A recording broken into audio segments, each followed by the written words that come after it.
Today we are going to learn about a specific case of higher order differential equations in which the f of d times y equals to a trigonometric function, particularly sine ax or cos x. So we find the yp in that case. We find it by multiplying the inverse of the f of d, the function of d, times the function of differential times the f of x. So since we know that our f of x is sine ax or cos ax, so in this case the f of d will be f of d squared. The f of d squared will be changed.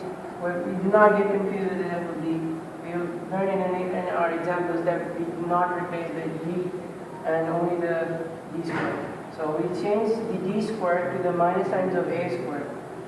And when we if after we put the f of d equals f of d squared equal to minus times of a squared, and if it comes to 0, then we differentiate the f of d again, f of d, and then we get the f dash of d, and we then again replace it with minus times of a squared.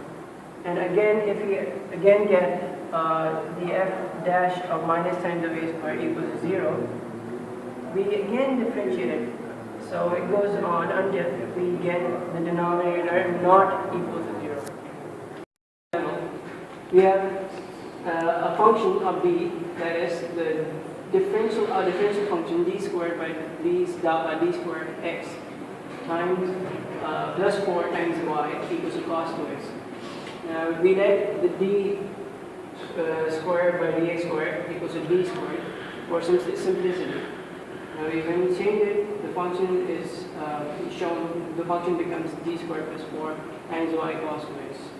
So to find our yc, the complementary function, we make this equation into an arbitrary equation, dAe, and we get d squared plus 4 equals 0. Now find the roots of the arbitrary equation. We get the plus minus times iota, d equals plus minus times iota.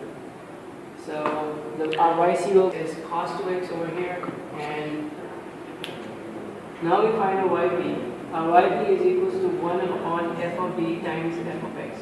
Since we see our f of d is d squared plus 4 from over here, and our f of x is cos 2x. Now we see that our a is equals to 2. So we take the square of 2 and multiply it to minus, and we get minus 4 plus 4 in we replace this d squared by the minus times of a squared, since our function of f of d squared for this condition, trigonometric function. So since this f of a is equal to 0, we differentiate this function and we get 2d, 2 times d. Now we can either take the integral of this trigonometric function, or we could multiply and divide it by d. So we get d squared on the denominator and d on the numerator. Since d is equal to d is equals to d by dx, so we find the differential of the cos 2x function.